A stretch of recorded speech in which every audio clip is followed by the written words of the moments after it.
Hi, I'm Benjamin Fry. Let's look at the passive today. The passive is a form whereby the subject and the object are inverted. In this way, the object becomes the subject of the sentence. It is a passive subject since it is not the agent. That is to say, it is acted upon rather than being the actor itself. So, how do we make the passive? Let's start with the affirmative. You always start with a subject, and then a form of be, and then the past participle. In the negative, we just add not. Subject, be, not, participle. In questions, we start with a form of be, and then the subject, and then the past participle. The tense of the sentence is formed by changing be. Let's have a look at how we can do this. Present simple, am, is, are. Present continuous, am, is, or are being. Present perfect, have or has been. Past simple, was or were. Past continuous, was or were being. Past perfect, had been. Future simple, will be.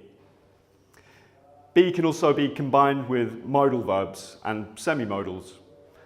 So, for example, would be, could be, can be, going to be, etc. Look at the following example to see how we can change the tense of a sentence simply by using a different form of be.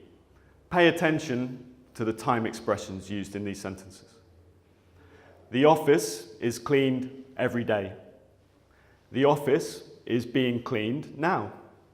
The office has already been cleaned today. The office was cleaned this morning. The office was being cleaned when I arrived this morning.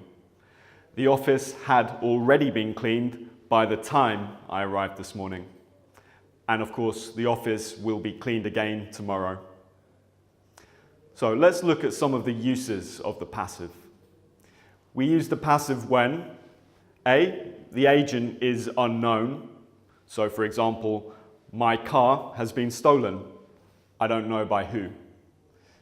2, when the agent is obvious.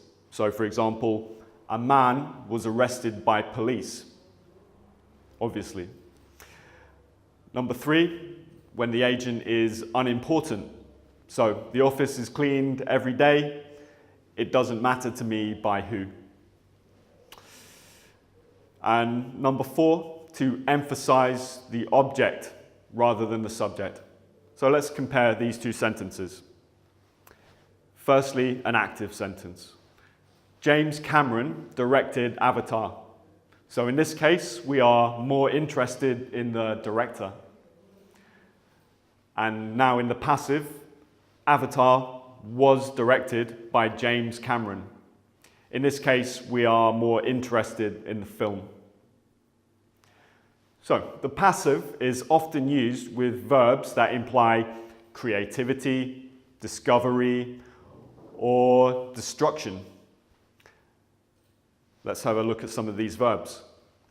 Invent, design, direct, write, create, produce, make, discover, destroy, demolish, etc.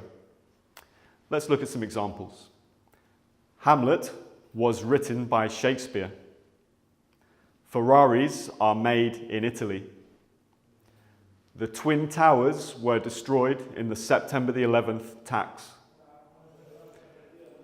You can also use modals in the passive. Let's have a look at some examples of that.